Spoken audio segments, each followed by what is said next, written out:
మొత్తం చేయించిందంతా నువ్వే కదమ్మా. సో ఈరోజు ఉషా అనే అమ్మాయికి న్యాయం జరిగిందంటే దానికి కారకురాలివి నువ్వేనమ్మా. నేను చేసింది చిన్నపాటి సహాయం అంతే. యాక్చువల్గా నీ గురించి నేను ఎంక్వైరీ చేశానమ్మా. నీ మంచితనం, నువ్వు చేసిన కొన్ని మంచి పనులు, డాన్స్ కాంపిటీషన్లో నువ్వు విన్ అవడం, మీ ఆయన్ని కబడ్డీ ఛాంపియన్ని చేయడం, నీ గురించి మొత్తం ఎంక్వైరీ చేశాను. ఇవన్నీ చూస్తుంటే అసలు అనవసరంగా మీ అత్తగారికి టికెట్ అనౌన్స్ చేశాను, కానీ నీకు ఎమ్మెల్యే టికెట్ ఇచ్చుంటే బాగుండేదనిపించింది. అయ్యో, అయినా పర్వాలేదులే, ఇంకా ఎలక్షన్కి టైం ఉంది కదా, ఈ లోపల ఎన్ని మారుతాయో. అయ్యో, నాకు అలాంటి ఆశలేం లేవు సార్. ఉషా చందు వాళ్ళు సంతోషంగా ఉంటే అంతే చాలు సార్. ఒకవేళ ఏదైనా ట్రబుల్ వస్తే నాతో చెప్పమ్మా, నేను కూడా సపోర్ట్గా వస్తా. అంతా నేను చూసుకుంటాను సార్. మీకు థ్యాంక్స్ చెప్దామని వచ్చాను. వెళ్ళొస్తాను. మంచిదమ్మా.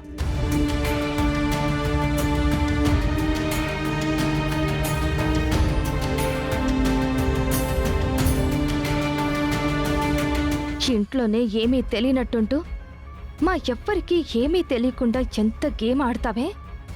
అత్తయ్యని చీట్ చేసి ఆవిడ నోటితోనే వాళ్ళిద్దరికీ పెళ్లి చేస్తాను అని అనౌన్స్ చేయించి ఆవిడ చేతుల మీదుగానే పెళ్లి జరిపించావు కదా. చూస్తా, ఉషా జీవితాన్ని నిలబెట్టాను అనుకున్నావు కదా, ఇప్పుడు నీ పరిస్థితి ఏంటో తేలుస్తా.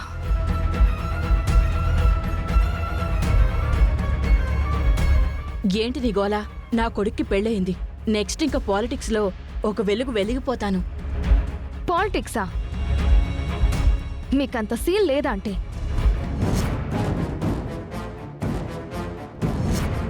అక్షిత, ఏం మాట్లాడుతున్నావు? నిజమే మాట్లాడుతున్నాను ఆంటీ. పాలిటిక్స్ లో మీకు ఎంట్రీ లేదు, ఎవడూ మీకు సీట్ ఇవ్వట్లేదు. ఇదంతా డ్రామా.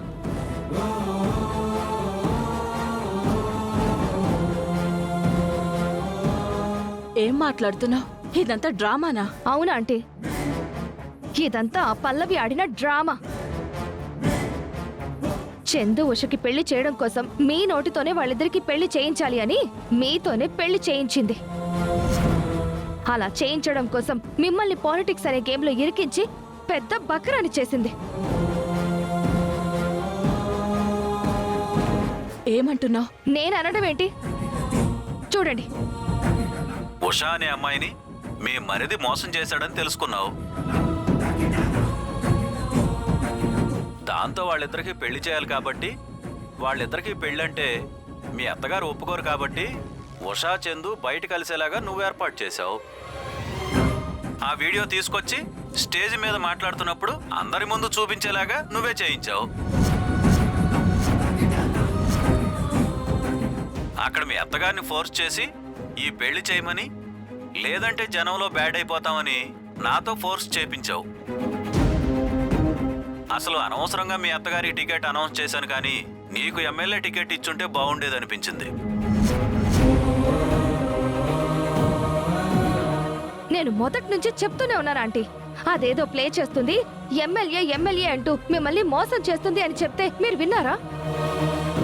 మీ ఎదుగుదల నాకేదో నచ్చలేదు, అందుకే అలా చెప్తున్నట్టుగా నన్నే తిట్టారు. పల్లవిని నెత్తి మీద పెట్టుకున్నారు, పక్కన పెట్టుకున్నారు. ఇప్పుడు చూసారా ఏమైందో? అంటే ఆ పార్టీ లీడర్ రావడం, నాకు ఎమ్మెల్యేగా టికెట్ ఇస్తాననడం.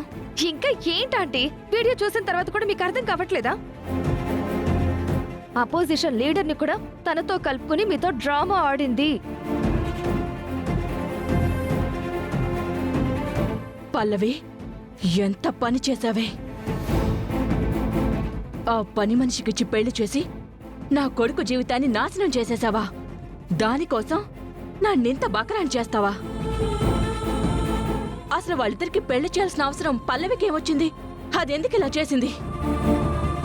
మీకు తెలియాల్సిన విషయం ఇంకొకటి ఉంది.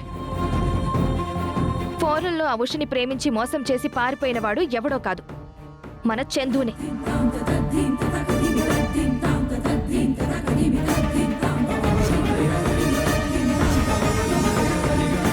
ఏంటి? చందు దీన్ని ప్రేమించాడా? అసలేముందని దీన్ని ప్రేమించాడే? మీ అబ్బాయి కర్మ కాలిపోయి దాన్ని ప్రేమించాడు.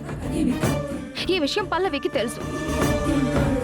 తెలిసే వాళ్ళిద్దరికి ఎలాగైనా పెళ్లి చేయాలని ఇలా చందు ప్రేమించాడంటే మీరు వాళ్ళిద్దరికి పెళ్లి చేయమంటే ఆ అమ్మాయికి ఏమీ లేదు కాబట్టి మీరు ఒప్పుకోరు అని ఇంత డ్రామా ప్లే చేసింది. ఇప్పుడు దాని బండారం బయటపడింది కదా ఆంటీ. వీడియో కూడా మన చేతిలోనే ఉంది. ఇప్పుడే అందరి ముందు దాన్ని ఓపెన్ చేసి దాన్ని చీ అనిపిద్దాం పదండి. ఆగక్షిత, ఈ వీడియోని చూపిస్తే సరిపోతుందా? మోసం చేసింది మన చందుని అనే విషయం బయటకు వస్తుంది కదా, అప్పుడు దాన్ని చీ అనరు, మనల్ని చీ అంటారు. ఇంతకీ చందు ఉషాని మోసం చేసిన విషయం ఇంట్లో ఇంకెవరికైనా తెలుసా? ఉహుం. ఆ పల్లవికి నాకు ఇప్పుడు మీకు తప్ప ఇంకెవ్వరికీ తెలియదు ఆంటీ. ఓ, మరి చరణ్కి? చరణ్కి అస్సలు తెలీదు. తెలిస్తే ఇప్పటి వరకునా ఇంత డ్రామా ఆడాల్సిన అవసరమే లేదు. చందుని తీసుకెళ్లి కాళ్ళు కట్టేసైనా ఈ పాటికి పెళ్లి చేసేసేవాడు. చందు ప్రేమించి ఆ అమ్మాయిని మోసం చేశాడు కాబట్టి పెళ్లి చెయ్యాలి అనుకోవడంలో తప్పులేదు. కానీ మిమ్మల్ని ఇంత ఫూల్ని చేయడం మాత్రం ఛే! ఇంతకంటే అవమానం ఇంకే ఉందాంటీ? చెప్తాను. అది చాలా తెలివిగా ప్లాన్ చేసి వాళ్ళు పెళ్లి చేశాను అనుకుంటుంది. నన్ను చాలా తెలివిగా బకరాన్ చేశానని తెగ ఆనందపడుతుంది. నిజంగా అదొచ్చి ఆ అమ్మాయిని మీ అబ్బాయి ఇలా మోసం చేశాడని చెప్పుంటే ఆలోచించి పెళ్లి చేయడానికి ఒప్పుకునేదాన్నేమో. కానీ అదలా చేయకుండా చాలా తప్పు చేసింది.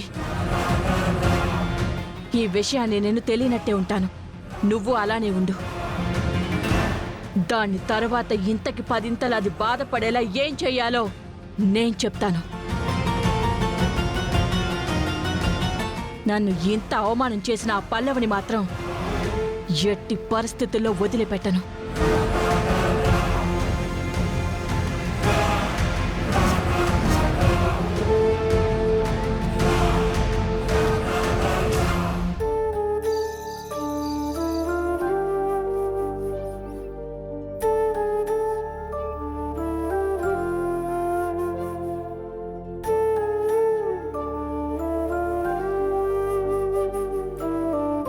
ఉషా, ఎందుకు ఇంకా బాధపడుతున్నావు?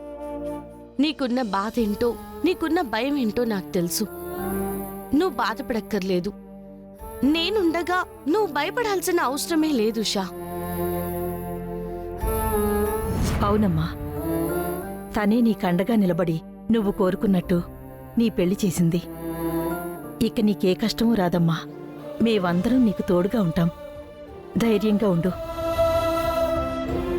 పెళ్లి కూతురివి ఇలా ఉండకూడదమ్మా, నవ్వుతూ ఉండాలి.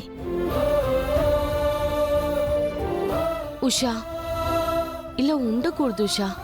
కాస్త నవ్వొచ్చు కదా.